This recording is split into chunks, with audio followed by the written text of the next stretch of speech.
आज हम लोग जानेंगे मॉसफेट के बारे में। हमारा जो आज का टॉपिक है वो है मॉसफेट। ये फील्ड इफेक्ट ट्रांजिस्टर का ही एक सब कैटेगरी है।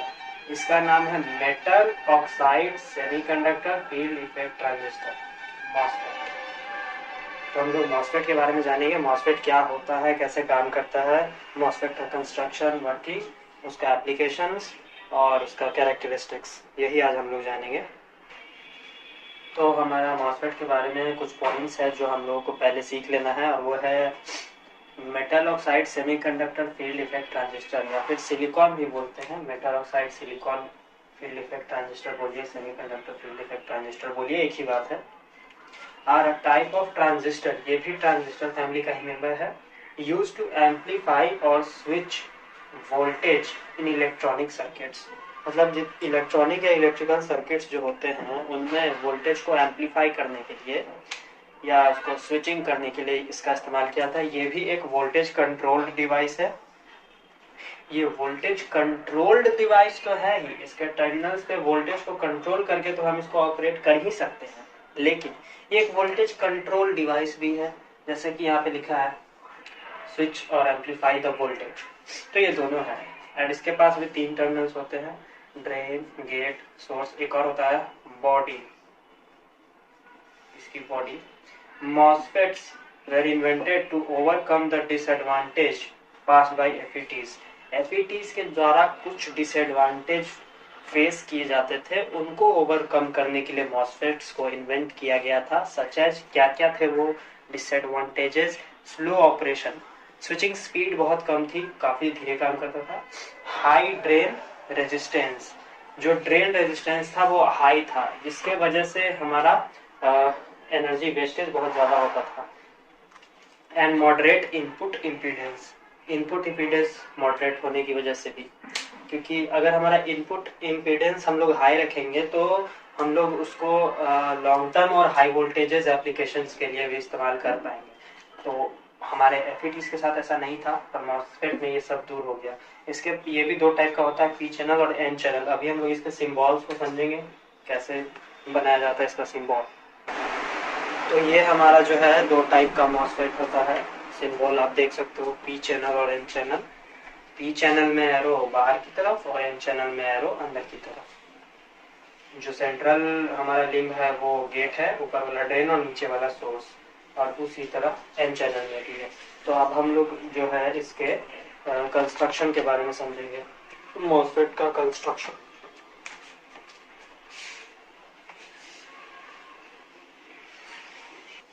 अब हम लोग समझेंगे मॉसफेट के कंस्ट्रक्शन को। तो मॉसफेट के कंस्ट्रक्शन के लिए ये डायग्राम बनाना जरूरी है। यही डायग्राम हमारा मॉसफेट के कंस्ट्रक्शन का होगा।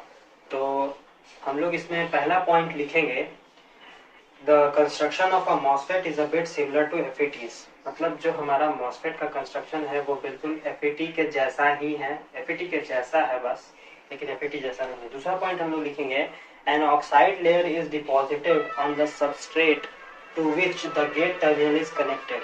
जहां से गेट टर्मिनल कनेक्ट हुआ है वहां पे एक ऑक्साइड का लेयर बनाया जाता है सबस्ट्रेट के ऊपर में। ये जो पोर्शन आप लोग देख रहे हैं, मैक्सिमम जो बॉडी का पोर्शन है वो सबस्ट्रेट कहलाता है, और उसके ऊपर में एक ऑक्साइड का लेयर लगाया जाता है। तीसरा पॉइंट लिखेंगे, the oxide layer acts as an insulator and hence the MOSFET has another name IGFET।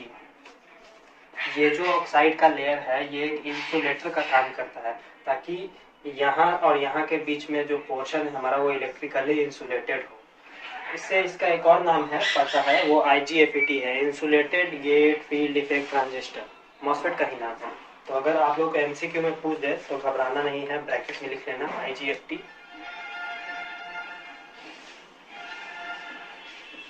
Insulated gate field effect transistor.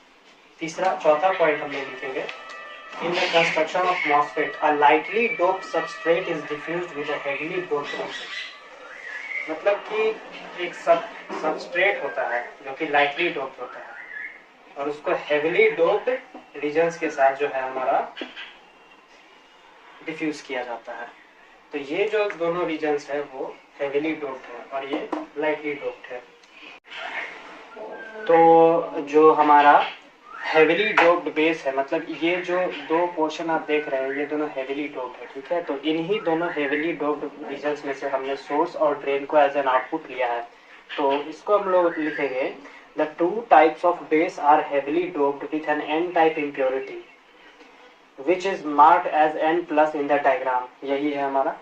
अगला पॉइंट लिखेंगे from the heavily doped regions of the base the terminal source and drain are originated. वही बात English में।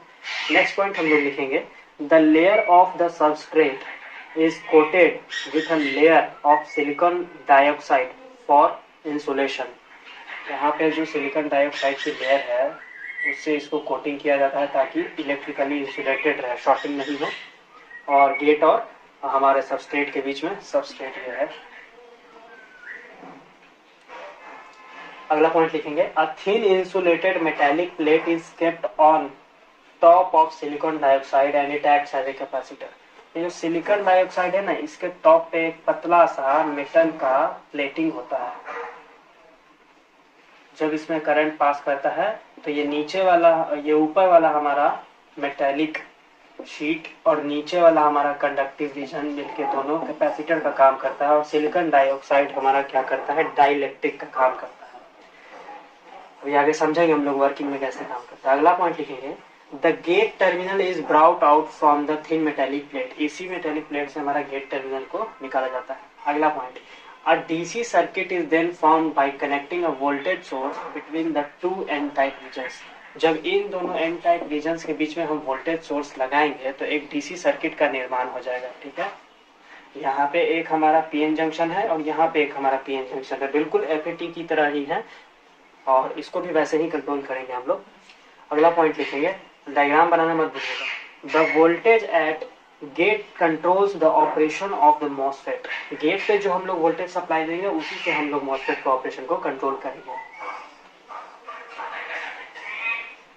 Next point लिखेंगे we can apply negative और positive voltage to the gate channel to control the MOSFET. मतलब इसमें हम, क्योंकि ये हमारा इंसुलेटेड है इसलिए हम लोग इसमें नेगेटिव और पॉजिटिव दोनों सप्लाई दे करके मॉसफेट को कंट्रोल कर सकते हैं। अगला पॉइंट लिखेंगे with negative gate bias voltage it acts as depletion MOSFET. जैसे ही हम इसमें नेगेटिव वोल्टेज देंगे तो ये डिप्लीशन मॉसफेट का काम करेगा। अगला point with positive gate bias voltage it acts as enhancement MOSFET. अगर पॉजिटिव देंगे तो ये इनहेंसमेंट मॉसफेट का काम करेगा। ये दो टाइप्स ऑफ मॉसफेट अलग होते हैं, इनको भी समझेंगे, इनहेंसमेंट मॉसफेट और डिप्लीशन मॉसफेट को। हालांकि मॉसफेट एक ही होता है, बस उसका वर्किंग मोड होता है, तो वो वर्किंग में आएगा इनहेंसमेंट मोड और डिप्लीशन मोड कैसे वर्क करता है। इतना पॉइंट लिखने के बाद हम लोग अब वर्किंग को समझेंगे कि ये कैसे वर्क करता है। तो हम लोग इसके वर्किंग को समझते हैं कि ये काम कैसे करता है।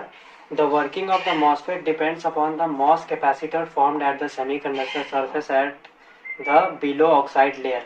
मतलब कि ये उस मॉस कैपेसिटर के बेसिस पे काम करता है जो फॉर्म हुआ है हमारा ऑक्साइड के लेयर से, जो ऊपर के मतलब सबस्ट्रेट के ऊपर जो कैपेसिटर फॉर्म हुआ था, जो ऑक्साइड लेयर से हम लोग इंसुलेट किए थे, तो वो उसी कैपेसिटर के बेसिस पे काम करता है। अभी कैसे काम करता है उसको हम लोग समझते हैं एक डायग्राम के हेल्प से। तो ऊपर का लाइन हम लोग डिलीट करेंगे और वहाँ डायग्राम क्रिएट करेंगे और नीचे वाले को समझेंगे। तो अब हम लोग समझते हैं इसके वर्किंग को। When we apply positive gate voltage, the holes present under the oxide layer with a repulsive force, holes are pushed downward and return. Holes are pushed downward towards the substrate. मतलब कि जब हम लोग gate के terminal पे जो क्या करेंगे, पॉजिटिव वोल्टेज लगाएंगे, तो क्या होगा कि हमारा जो होल्स है वो इसके अंदर नीचे की ओर शिफ्ट करेगा और इलेक्ट्रॉन्स ऊपर की तरफ शिफ्ट करेगा। इलेक्ट्रॉन्स को ब्लैक कलर से दिखाते हैं। इलेक्ट्रॉन्स ऊपर की तरफ शिफ्ट करेगा जब हम लोग यहाँ पे पॉजिटिव इलेक्ट्रिसिटी देंगे, पॉजिटिव वोल्टेज अप्लाई करेंगे, क्योंकि पॉजिटिव और नेगेटिव अट्रैक्ट करते हैं। और होल्स हमारा नीचे की तरफ शिफ्ट करेंगे, ठीक है, यहाँ पे मतलब ऑक्साइड के लेयर के पास, ठीक है। The depletion region is populated by the bond negative charges. तो अब इस यहाँ पे होल्स आने की वजह से क्या होगा कि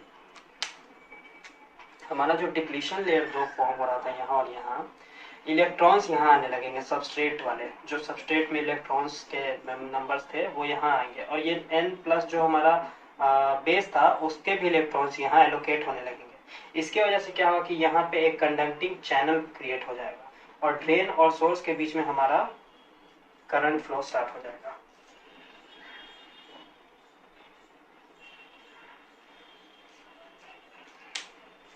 और इस तरह से हमारा जो है मॉसफेट काम करता है। वही बात इंग्लिश में नीचे लिखी हुई है पूरी की पूरी। The electrons reach the channel is formed, यहाँ पे इलेक्ट्रॉन्स पहुंचते हैं और चैनल फॉर्म हो जाता है from source and drain region into the channel. Now if a voltage is applied between drain and source the current flow freely. अगर drain और सोर्स के बीच में वोल्टेज अप्लाई करेंगे तो करंट फ्रीली फ्लो करेगा। The gate voltage controls the electron in the channel. ये जो चैनल फॉर्म हो रहा है इसमें इलेक्ट्रॉन्स के नंबर्स को कंट्रोल करेगा हमारा गेट वोल्टेज। गेट वोल्टेज बढ़ाएंगे, population of conducting acceptor electrons बढ़ जाएगा और यहाँ पे कंडक्शन फास्ट हो जाएगा। तो ऐसे हमारा जो है काम करता है मॉसफेट। तो अब हम लोग समझेंगे वर्किंग के बाद टाइप्स को, कितने टाइप से ये करता है या फिर टाइप्स ऑफ मॉसफेट। टाइप्स को समझते हैं हम लोग।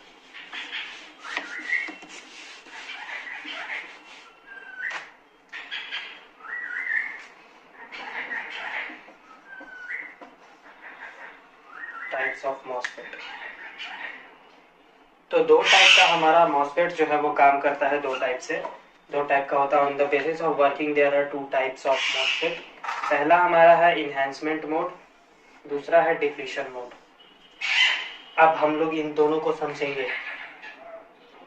तो ये हमारा दो टाइप का हमारा मॉसफेट वर्किंग है, N चैनल और P चैनल।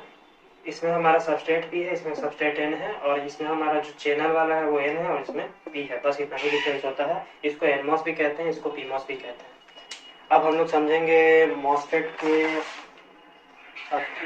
एप्लीकेशंस के बारे में, और पहले तो हम लोग इसके VI कैरेक्टरिस्टिक्स के बारे में समझेंगे, मॉसफेट्स के VI कैरेक्टरिस्टिक्स के बारे में। अब हम लोग समझेंगे इसके VI कैरेक्टरिस्टिक्स को। तो मॉसफेट का VI कैरेक्टरिस्टिक्स का जो ग्राफ है वो ड्रेन करंट और ड्रेन सोर्स वोल्टेज के बीच में प्लॉट किया जाता है। और जैसा कि यहाँ पे लिखा हुआ है, व्हेन VDS यानी कि जो हमारा ड्रेन सोर्स वोल्टेज है उसको बढ़ाया जाता है, इंक्रीज द ID यानी कि ड्रेन करंट शुड इंक्रीज, पर due to applied voltage VGS मतलब गेट और सोर्स के बीच में जो वोल्टेज हमने अप्लाई किया था, गेट और सोर्स के बीच में जो वोल्टेज अप्लाई किया था, ID कंट्रोल जो हमारा ड्रेन करंट है उसको कंट्रोल किया जाता था इसी गेट वोल्टेज की वजह से at level, hence IG controls the ID। इसका ग्राफ कुछ इस टाइप से बना हुआ है। अब देखो जैसे जैसे VDS हमारा इंक्रीज कर रहा है, कंट्रोल हो गया है। पहले तो ये इंक्रीज कर रहा था ID के साथ, बट ID कंट्रोल्ड है डिफरेंट वोल्टेज लेवल्स पे। और ये वोल्टेज लेवल्स हमारे किसके किसके बीच में है, गेट और सोर्स के बीच में है।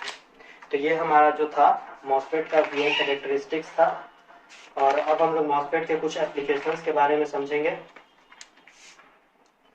तो ये हमारा मॉसफेट का कुछ जो इम्पोर्टेंट एप्लीकेशंस है वो है, सबसे पहले आता है हमारा स्विचिंग पर्पस के लिए तो सब ट्रांजिस्टर यूज किया जाता है। एम्पलीफायर्स, जो वोल्टेज एम्पलीफिकेशन, पावर एम्पलीफिकेशन या फिर ऑडियो एम्पलीफायर सबसे ज़्यादा यूज किया जाता है उसमें। इन्वर्टर में यूज किया जाता है, डिजिटल सर्किट्स में यूज किया जाता है, HF हाई फ्रीक्वेंसी एम्पलीफायर्स में यूज किया जाता है। BLDC मोटर ड्राइवर मतलब ब्रशलेस DC मोटर जो होता है उसके ड्राइवर में मॉसफेट का यूज किया जाता है। वहाँ पे कुछ ऐसे यूज किया जाता है कि कब कौन सी कॉइल को हमको ऑन करके उसमें EM स्टैब्लिश करना है ताकि RMF क्रिएट हो पाए। उसके लिए हमारे मॉसफेट का इस्तेमाल किया जाता है। DC रिले में यूज किया जाता है और SMPS में यूज किया जाता है। SMPS जो हमारा स्विच मोड पावर सप्लाई हो गया उसके अंदर, और DC रिले तो ये भी तो एक तरह से स्विचिंग पर्पस के लिए ही हो गया। तो इतना टाइप का हमारा मॉसफेट का एप्लीकेशन था। आगे हम लोग जानेंगे IGBT के बारे में कि IGBT क्या होता है, उसका कंस्ट्रक्शन, वर्किंग, VI कैरेक्टरिस्टिक्स और एप्लीकेशंस के बारे में।